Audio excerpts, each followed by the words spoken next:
Hello everybody, this is Fernando for the latest special edition video. As promised, I was going to make a video, or a set of videos, about my recent trip to the Dallas Comic-Con, or technically the Dallas Fan Expo, there in downtown Dallas. And what I'm going to do is, just like I did the last go-around, I'm going to talk about some of the good stuff that happened, and then critique some of the bad items that still seem to happen at the Comic-Con there, and then give a whole assortment of photos throughout the videos. There's no real random or reasoning with them. I'm just going to be posting them one by one. They're going to fly by pretty fast because I'm going to have several hundred videos to go through. I think a little over 250 or so. So again, enjoy these videos, and then that way I'll be able to showcase all my trips for you going forward too, with this one, and then I plan on going back probably sometime in October too. So anyways, this go around it was a trip to the Dallas Fan Expo. This one seemed to be a step up from last year's because this go around, that location, that venue, again took place at the Downtown Convention Center, or the K. Bailey Hutchison Convention Center. And this time they actually leased out the entire area, the entire building, including an awesome looking arena. So you'll see some pictures of that later on here.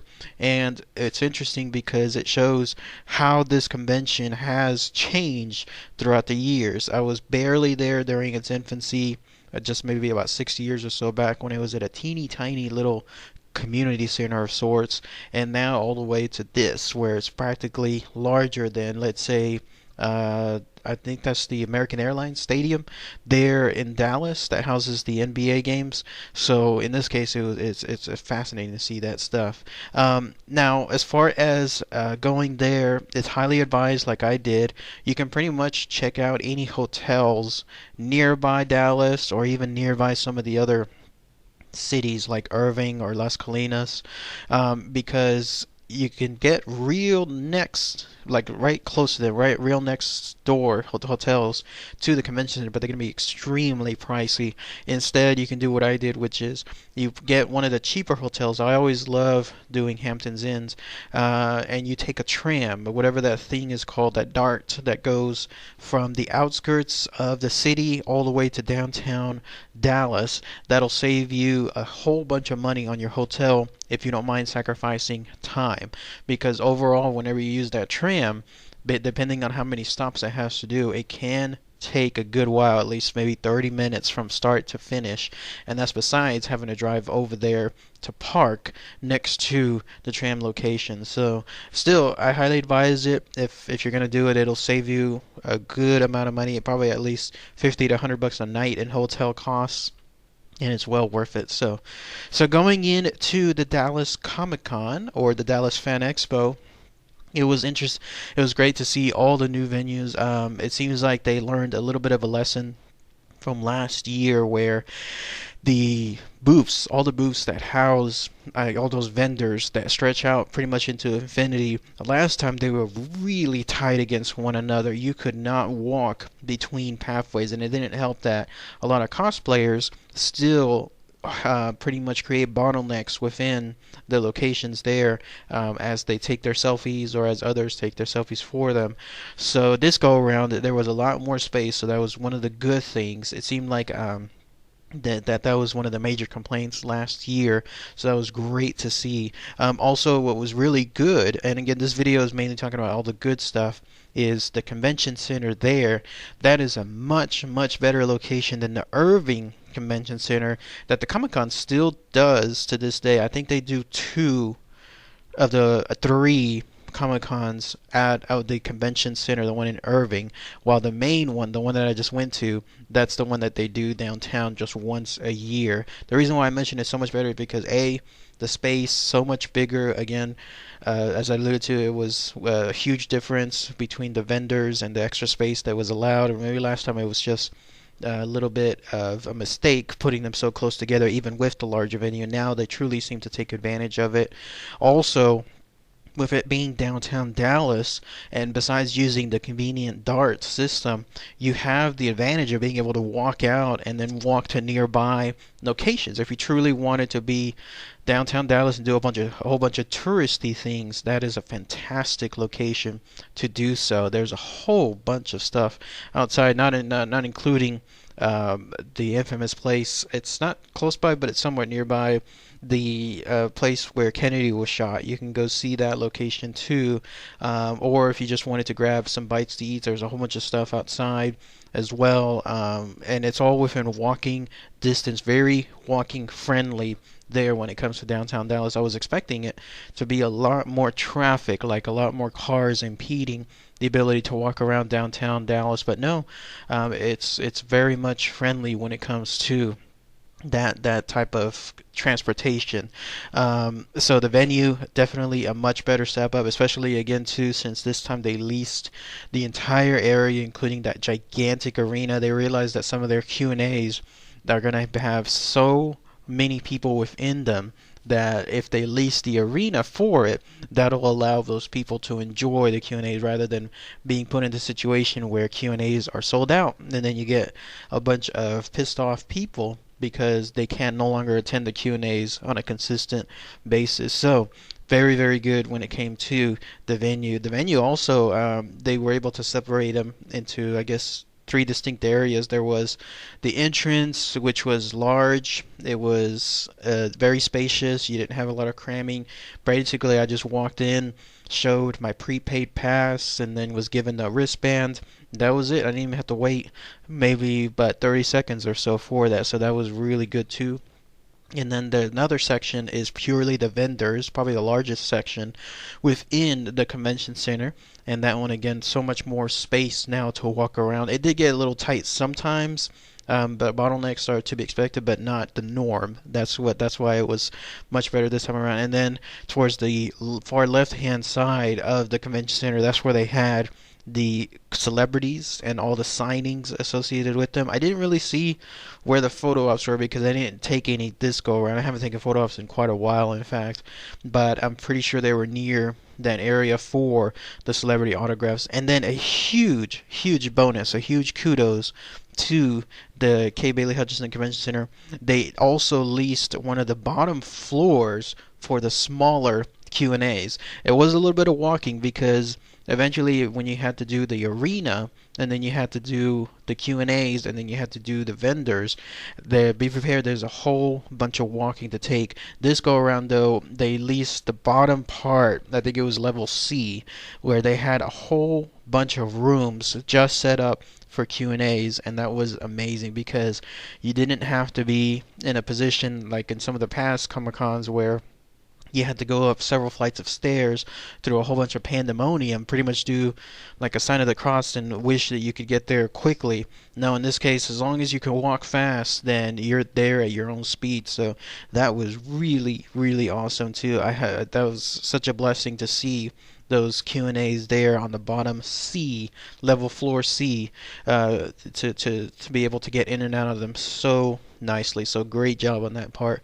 Another good thing about the Comic-Con, the Fan Expo, there's a lot to do. They do bloat the entire Comic-Con with a bunch of stuff to do. You will never run out of things to do. Your entire day can be spent finding one thing and then never getting bored before you find another. For example, the Q&As, my favorite. Those are my favorite things to do. The entire set of days were done from the morning to the evening, and then in some cases there were even outside hours too. So they had Q&As for everything. As far as the celebrities, even the Comic-Con artists, they even had Q&As involving some of the cosplayers. There was fan advice type Q&As. There was workshops, I guess you could call them, where there were people providing advice on how to get into the comic book business, or people trying to learn how to, I guess, draw. A whole bunch of stuff. I mean, you cannot run out of things to do. The only thing I wish they would have more is like outside range stuff. Like Houston Comic Con seems to have a good basis of of paranormal stuff. I've even seen some UFO stuff, some ghost stuff as well, ghost hunting type stuff. I wish they would have more of that stuff there within the Dallas Comic Con. So that remains to be seen. But otherwise, so much more awesome stuff that there on the Q&As that you could go around in, and on all those extra workshops that I was mentioning, those drawing contests, the advice, the costumers, and so forth. And then also the vendor shopping. There are so many vendors, hundreds of them. You do not have time to visit every single one of them. I promise you, over the 3 days, you're basically having to pick and choose which one you want to see, and then hope for that you have the best option available picked. But they will have so many different type of vendors. The clear ones that stand out, of course, are like the t-shirt vendors. Those are plenty galore there. Also, all those, as you're seeing all these pictures throughout all these few minutes, you'll see vendors with all those little knickknacks, all those toys. One thing that was interesting, I didn't really see too many comic book vendors this go around. Maybe they were just sparse around, and I wasn't able to catch them more frequently. But there were some there, and I did buy I think about 5 trade paperbacks. When I see a really good deal, I love purchasing them. In this case, they were $2 each, so that was really good to see too. But so many vendors that you can find there. Within the Comic Con, and if you do like I do, not only are you vendor shopping, like making sure you can get and see all the little cool knickknacks, but you can do a whole bunch of people watching too, because so many people are just going in and out of that location. If I had to guess, it would probably be like probably 20,000 people that were there throughout several days. So if you like doing that, where you're doing just people watching, then you do have a bunch of that stuff to do too. Also, there's a bunch of food that's there. A lot of it though was from the specific convention center, the K. Bailey Hutchison Convention Center. That kind of food, it was all right. I mean, there was a pizza place that was there that I was really happy to see on Saturday, but unfortunately they were not there again on Sunday. Most of the other stuff was it was all right. It was like almost like food that you could put into a paper bag of some sort. Like it was a pulled pork sandwich that was pretty much on cold, like not heated bread, in other words. Simple stuff. Nothing fancy, like they didn't have any wings, or they didn't have any like, let's say, tacos or anything like that. Maybe there were some there, but I didn't bother stopping. Eventually, at some point, when it got really busy there, the lines were so long for food that I just pretty much just held out until after I left the Comic Con, and then rather got something else nearby. So at least there's a lot of food there as well, a lot of snack food too, because I saw plenty of vendors for popcorn, and then also for a bunch of, I guess you call them fruits and salads, like people that were selling a whole bunch of cold food involving fruits and vegetables. So you do have that. The other good thing about the venue, the guests were full and wide, and practically every spectrum of the entire science fiction, movie, film, TV world. I mean, they had everybody. They had people there from Game of Thrones. They had people there from The Walking Dead. They obviously had people there from the Comic Con world, like for example the mainstays like the Captain Kirks and the Stan Lees, some of the other Star Trek people that seem to permeate a whole bunch of Comic Cons year in year out. They had a lot of comic book guests too, and some of the big ones as well. Todd McFarlane, he said that this was his first time back in Texas for like 15 years or so. So that was a huge blast to see him there. Also Frank Miller, a very famous name within the comic book world, he was there too. I can't even recall him being here in Texas ever. So it was great to have him back. So really good job for the Fan Expo in securing so many names. And then there were some names that were just left field, like you had no idea that these people were willing to do Comic Cons, but there they are. Like, for example, Rob Schneider, the actor, was there. John Cusack, the actor, was there too. I'm trying to remember. I didn't really see too many only because I didn't really hunt after too many celebrities. But some of the people from that Netflix show, Daredevil, they were there too. So it was really good to see. And then also a growing portion of guests now are the actual fans themselves. In this case, the cosplayers. They had a portion of the cosplayers, I guess the floor dedicated just to them, and they had lines. It was fascinating to see that too. So there is a growing sentiment of the people that are becoming fans of the actual fans themselves. In this case, the cosplayers. And I wanted to give a shout out to M Cubed Cosplay, who I will post a separate picture of here. She is a local that I've known there, not personally, but I've known of her when it came to the Comic Cons there in Dallas for a good number of years. But she has now gone from being someone that was attending the Comic Con to now actually being a part of it through her very great cosplay work. She does really, really good job on there. So a good shout out to her. I did see her and I took a couple pictures with her, got some autographs, so that was really, really nice too. So anyways, that's all the good stuff with the Fan Expo. Be on the lookout for part 2, where I will talk about some of the bad stuff within Fan Expo, just showcasing, not necessarily bad, bad is too strong, but stuff that still Comic Cons can still work on. So be on the lookout for that soon. So alright everybody, thanks again as always, take care.